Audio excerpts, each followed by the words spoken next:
अस्सलाम वालेकुम व्यूवर्स, कैसे हैं आप। उम्मीद है कि आप खैरियत से होंगे।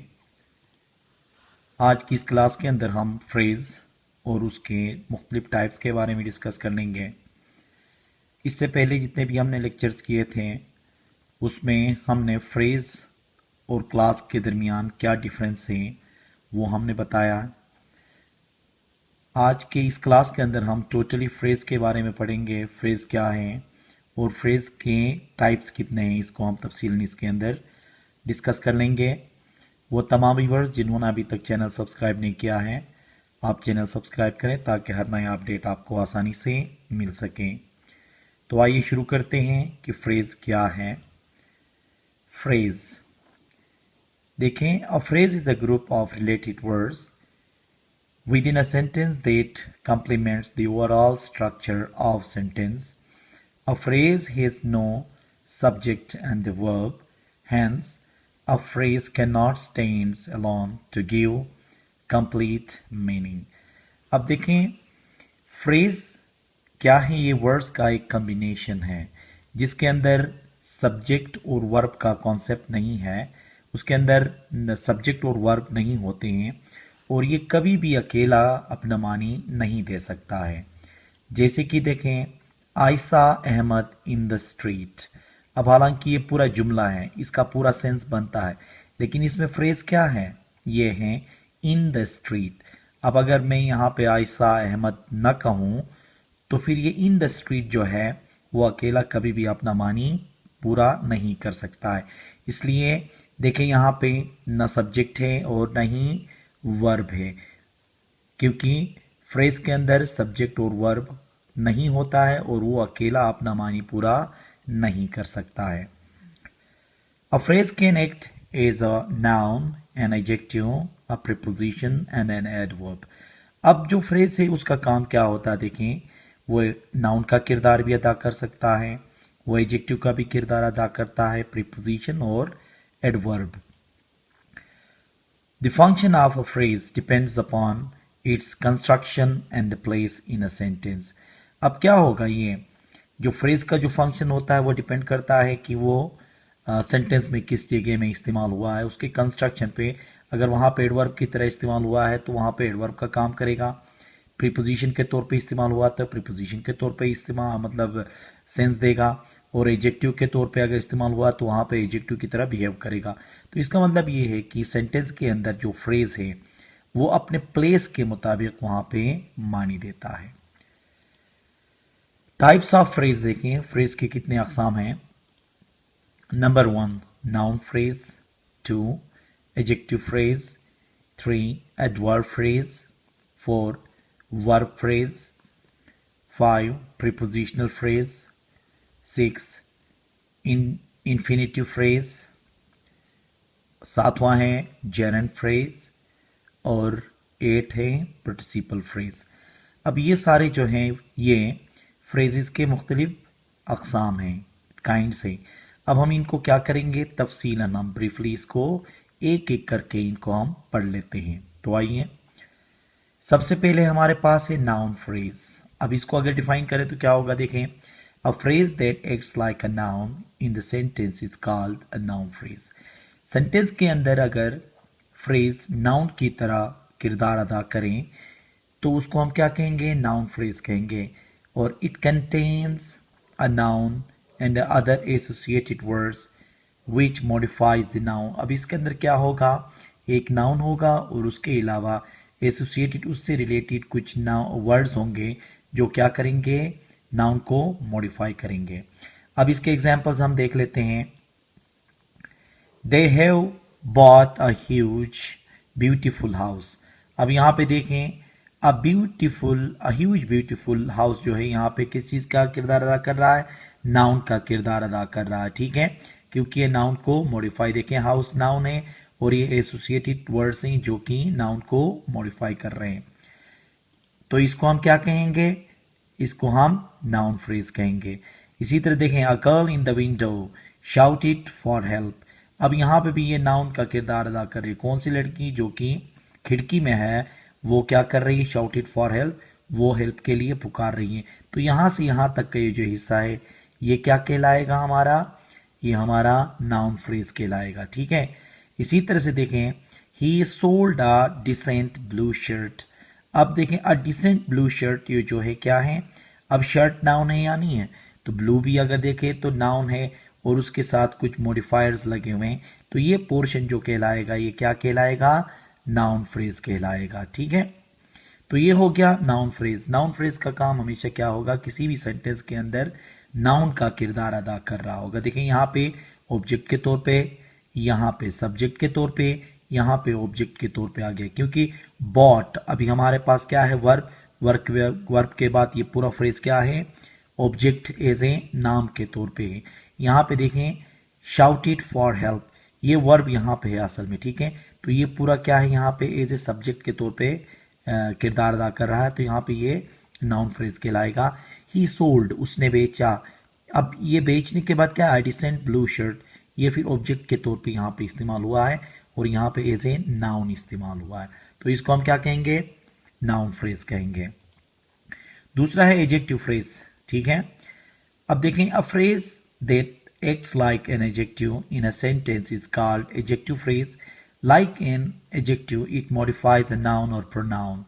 It consists of adjective, modifiers, and other words modifying the noun or pronoun.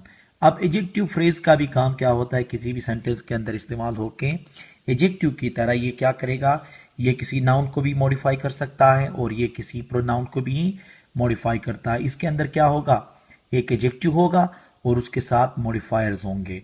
मिसाल के तौर पे देखें, the boy in the shop is my friend. अब इन द शॉप ये किसके बारे में बात कर रही है, इसी नाउन के बारे में। ये in the shop, the boy in the shop, वो लड़का जो दुकान के अंदर है, मेरा दोस्त है, तो ये बॉय के बारे में मजीद बता रहा है। जैसे कि आपने पहले भी पढ़ा था कि एडजेक्टिव का काम क्या होता है, किसी नाउन या प्रोनाउन को मॉडिफाई करता है, तो इसको हम क्या कहेंगे, इसको हम एडजेक्टिव फ्रेज कहेंगे। अब इसी तरह से देखें, a king on the roof is looking at the sky. अब ये किंग कौन, जो रूफ पे खड़ा है, ठीक है, जो रूफ पे है, तो ये क्या होगा, ये किंग के बारे में तफसीलात बता रहा है, तो इसको हम एडजेक्टिव फ्रेज कहेंगे। इसी तरह से देखें, a lady with long hair. अब खातून कौन, जो लंबे बालों वाली। ठीक है, ये किसके बारे में बात हो रही है, नाउन के बारे में बात हो रही है, तो फिर इसको हम क्या कहेंगे, इसको हम एडजेक्टिव फ्रेज कहते हैं। तो एडजेक्टिव फ्रेज वो अल्फाज की कम्बिनेशन, ठीक है, जो एडजेक्टिव की तरह एक्ट करे किसी भी सेंटेंस के अंदर, तो उसको हम क्या कहेंगे, एडजेक्टिव फ्रेज कहेंगे।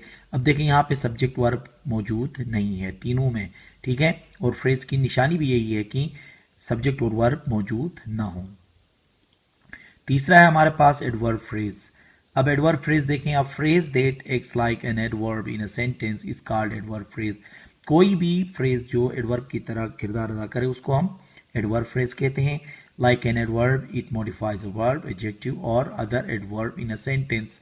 जैसे कि पहले भी हमने एडवर्ब के डेफिनेशन में बता दिया था कि एडवर्ब का काम क्या होता है, वो किसी भी वर्ब की मॉडिफिकेशन करता है, एडजेक्टिव की या तो एडवर्ब की कर लेता है। It consist an adverb and other word which as a whole act as an adverb phrase. अब इसके अंदर क्या होगा, इस फ्रेज में एक एडवर्ब होगा और साथ में और भी अल्फाज होंगे, ये मिल के पूरा एडवर्ब की तरह किरदार अदा करते हैं। जैसे कि देखें, ही drives a car in a very high speed.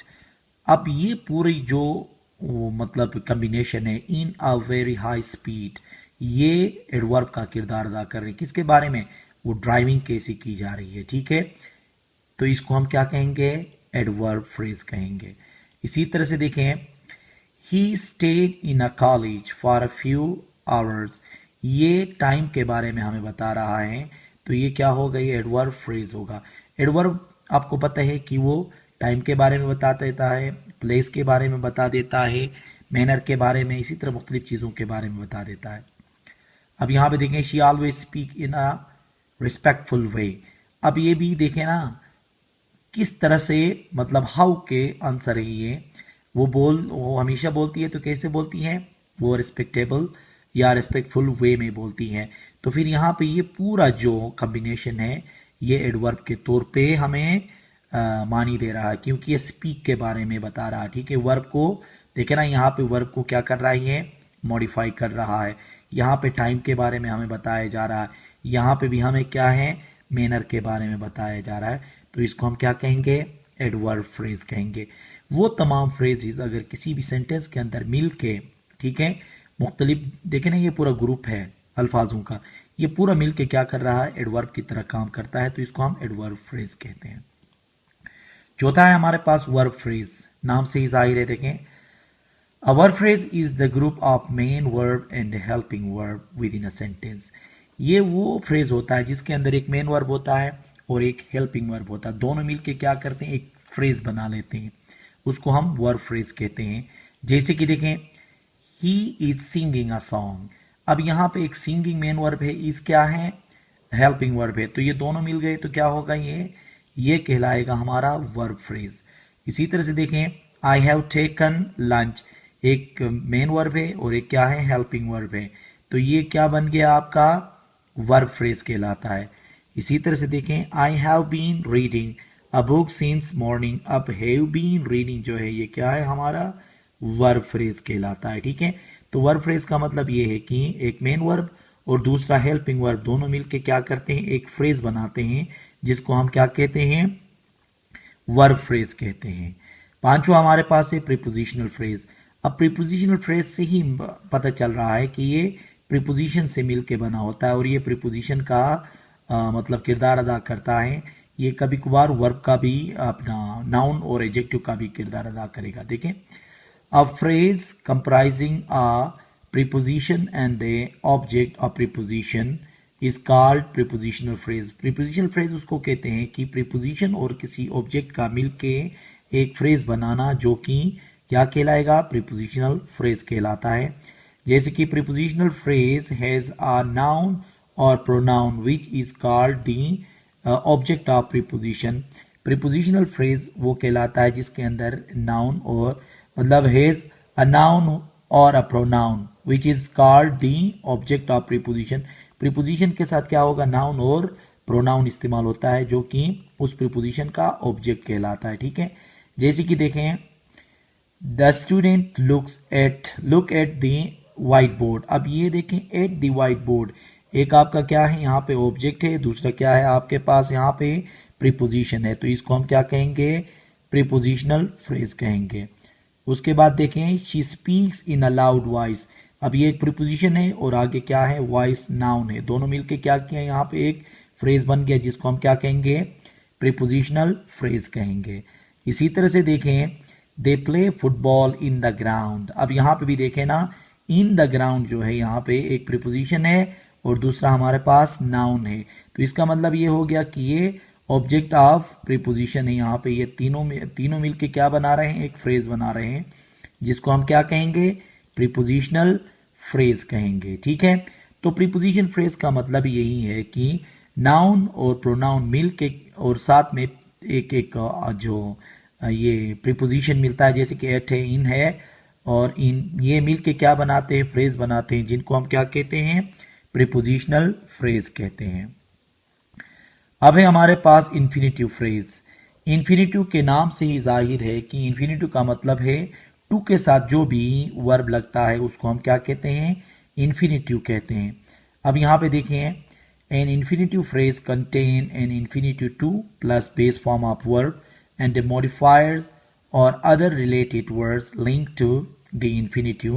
Infinitive phrase acts as noun, an adjective or adverb in a sentence. Infinitive phrase का मतलब यही है कि टू के साथ चाहे वो वर्ब हो या मॉडिफायर्स हों, जो मिलके क्या बनाते हैं, एक फ्रेज बनाते हैं, तो वो किस चीज़ का किरदार अदा कर रहे हैं, वो नाउन का किरदार अदा करेंगे, वो एडजेक्टिव का किरदार अदा करेंगे, या तो एडवर्ब का किरदार अदा करेंगे किसी भी सेंटेंस के अंदर, तो उसको हम क्या कहेंगे, इन्फिनिटिव फ्रेज कहेंगे। जैसे कि देखें, government made a plan to help the poor. अब यहाँ पे देखें, टू हेल्प दी पुअर, यहाँ पे क्या है, टू के साथ वर्ब, जो एक वर्ब है और साथ में कुछ और यहाँ पे एडजेक्टिव्स हैं, मिल के क्या बनाया इन्होंने, प्रीपोजिशनल इन्फिनिटिव फ्रेज बनाया। क्या बनाया, इन्फिनिटिव, क्योंकि हमने कहा है कि टू के साथ जब भी वर्ब लग जाता है तो उसको हम क्या कहते हैं, इन्फिनिटिव कहते हैं, और मजीद उसके साथ जब अल्फाज लग जाते हैं तो वो फ्रेज बन जाता है। ठीक है, इसी तरह से देखें, यहां पे देखें, he saying a song to please the people. अब टू प्लीज द पीपल क्या है, यहां पे टू है, देखें ना, टू के साथ जब कोई भी लफ्ज लग जाता है तो वो क्या कहलाता है, इन्फिनिटिव कहलाता है, और ये मुख्तलिफ अल्फाज यहाँ पे मिलके इसको क्या बना रहे हैं, इन्फिनिटिव फ्रेज बना रहे हैं। ठीक है, अब यहाँ पे देखें, to get success in exam is an ambition of every student. अब यहाँ पे ये जो है, यहाँ पे भी टू के साथ है इन्फिनिटिव, लेकिन यहाँ पे क्या है, देखो यहाँ पे सब्जेक्ट का किरदार अदा कर रहा है, यहाँ पे नाउन का किरदार अदा कर रहा है। ठीक है, तो इसको हम क्या कहेंगे, इन्फिनिटिव फ्रेज कहेंगे। अब यहाँ पे देखें, इस जगह में ऑब्जेक्ट का किरदार अदा कर रहा है, मेड अ प्लेन के बाद ये ऑब्जेक्ट का किरदार अदा कर रहा है, यहाँ पे भी ऑब्जेक्ट एज ए नाउन के तौर पे यहाँ पे क्या कर रहे हैं, किरदार अदा कर रहे हैं। यहाँ पे नाउन के तौर पे हो गया। अगर यहाँ पे देखा जाए तो सेइंग अ सॉन्ग एडजेक्टिव के तौर पे सॉन्ग को मॉडिफाई कर रहे हैं, यहाँ पे प्लेन को क्या कर रहा है, मॉडिफाई कर रहा है, तो एडजेक्टिव के तौर पे इस्तेमाल हो रहे हैं। क्योंकि हमने पहले भी कहा है कि इन्फिनिटिव फ्रेज जो हैं वो एक्ट करेंगे कैसे, नाउन की तरह, एडजेक्टिव की तरह, या तो एडवर्ब की तरह एक्ट करेंगे। और इन्फिनिटिव का मतलब यही है कि टू प्लस बेस फॉर्म। ठीक है, तो इनको क्या कहेंगे, इन्फिनिटिव फ्रेज कहेंगे। सातवां है हमारे पास जेरेंट फ्रेज। अब जेरेंट फ्रेज देखें, a gerund phrase is a group of a gerund modifiers and other related words linked to the gerund. A gerund function is a noun in a sentence. अब देखें Geraint क्या होता है, सबसे पहले हम ये कहेंगे जेरेंट हमेशा फोर्थ फॉर्म ही जैसा होता है, लेकिन वो जब कभी भी सेंटेंस के अंदर नाउन की तरह एक्ट करे तो उसको हम क्या कहते हैं, जेरेंट कहते हैं। तो जेरेंट फ्रेज के अंदर क्या होगा, एक फोर्थ फॉर्म होगा, मतलब जिसको हम जेरेंट कहते हैं, उसके साथ कुछ और लिंक किए हुए अल्फाज होंगे जो नाउन का किरदार अदा कर रहे होंगे।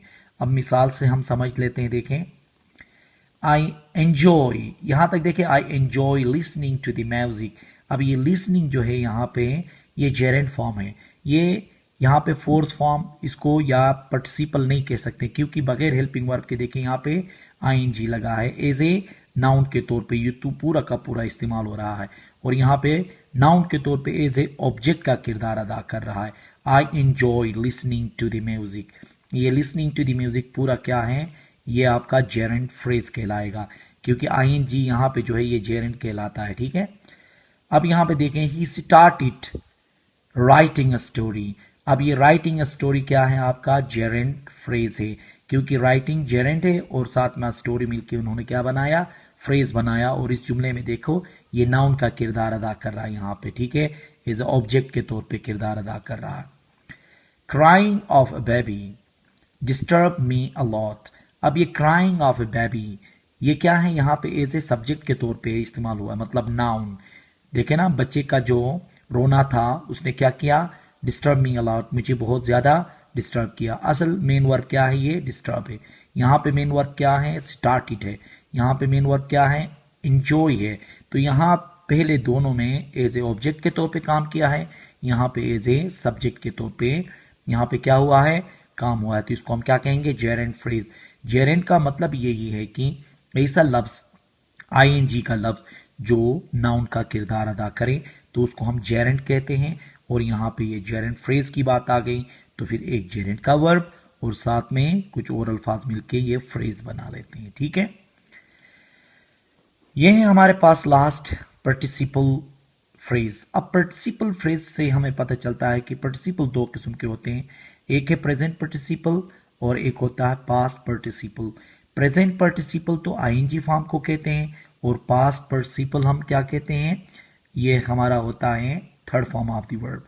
अब हम इसको डिफाइन कर लेते हैं, देखें, a participle phrase is a group of present participle और past participle verb modifiers and other link words. देखें, मैंने पहले भी कहा था कि प्रेजेंट पार्टिसिपल हो या पास्ट पार्टिसिपल हो, उसके साथ कुछ मॉडिफायर्स लिंक होंगे, ठीक है, या दूसरे अल्फाज, तो मिलके क्या बना रहे होंगे, फ्रेज बना रहे होंगे।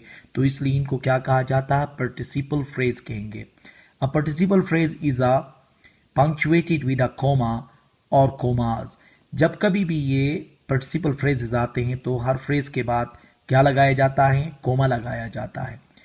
It acts as an adjective in a sentence, ये किसके काम आते हैं, ये एडजेक्टिव के तौर पे काम करते हैं, ठीक है। अब हम देखते हैं, यहां पे देखें, द स्टूडेंट कोमा लगाया, raising their hand need extra page, वो स्टूडेंट जिन्होंने हाथ उठाया है, ठीक है, उठा रहे हैं, उनके लिए एक्स्ट्रा उसकी ज़रूरत है। तो यहाँ पे देखें ना, रेजिंग देयर हैंड, किन स्टूडेंट्स की बात हो रही है या नहीं हो रही है। तो जो कोई भी लफ्ज जो नाउन को मॉडिफाई करेगा उसको हम क्या कहते हैं, एडजेक्टिव कहते हैं। तो ये है कौन सा, रेजिंग देयर हैंड। अब यहाँ पे देखें, ये पार्टिसिपल एडजेक्टिव है, लेकिन यहाँ पे क्या हुआ है, कोमा लगा के जब जाहिर करते हैं तो ये पार्टिसिपल है और ये यहाँ पे एडजेक्टिव का किरदार अदा कर रहा है। तो क्या, पार्टिसिपल फ्रेज, यहाँ पे क्या, ये पार्टिसिपल फ्रेज है और हमने कहा कि पार्टिसिपल फ्रेज किसी भी सेंटेंस के अंदर एडजेक्टिव का काम करता है। तो यहाँ पे ये एडजेक्टिव का ही काम कर रहा है। शी गॉट अ मेल, अब कोमा है, देखें, मेंशनिंग अबाउट हर एग्जाम। अब मेंशनिंग का मतलब क्या है, यहाँ पे ये जब कोमे के बाद जब ये लिखा जाता है तो ये पार्टिसिपल फ्रेज होता है, ठीक है। यहाँ पे ये प्रेजेंट पार्टिसिपल है, ये भी क्या है, प्रेजेंट पार्टिसिपल है, लेकिन यहाँ पे किस चीज़ का किरदार अदा कर रहे हैं, यहाँ पे एडजेक्टिव का किरदार अदा करते हैं। तो इसको हम क्या कहेंगे, पार्टिसिपल फ्रेज कहेंगे। ये है हमारे पास द चेयर। अब चेयर के बाद कोमा लगा के मेड ऑफ प्लास्टिक, कौन सी, ये चेयर जो कि प्लास्टिक की बनी हुई है, लुक्स वेरी ब्यूटीफुल। तो यहाँ पे भी ये क्या है, ये मेड जो है वो प्रेजेंट पास्ट पार्टिसिपल है, थर्ड फॉर्म है, और यहाँ पे ये किस चीज़ का किरदार अदा कर रहा है, आगे देखें, चेयर को मॉडिफाई कर रहा है। तो ये भी क्या कहलाएगा, पार्टिसिपल फ्रेज है। तो पार्टिसिपल फ्रेज ये किस चीज़ का किरदार अदा कर रहा है, ये यहाँ पे एडजेक्टिव का किरदार अदा कर रहा है, क्योंकि हमने पहले ही कहा है कि पार्टिसिपल फ्रेजेस जो भी हैं वो किसी भी सेंटेंस के अंदर एडजेक्टिव का किरदार अदा कर रहे हैं। तो ये थे हमारे फ्रेज और फ्रेजेस के डिफरेंट काइंड्स, जिनको हमने तफसीलन डिस्कस कर लिया। उम्मीद है कि आपको समझ में आया होगा। Thank you very much.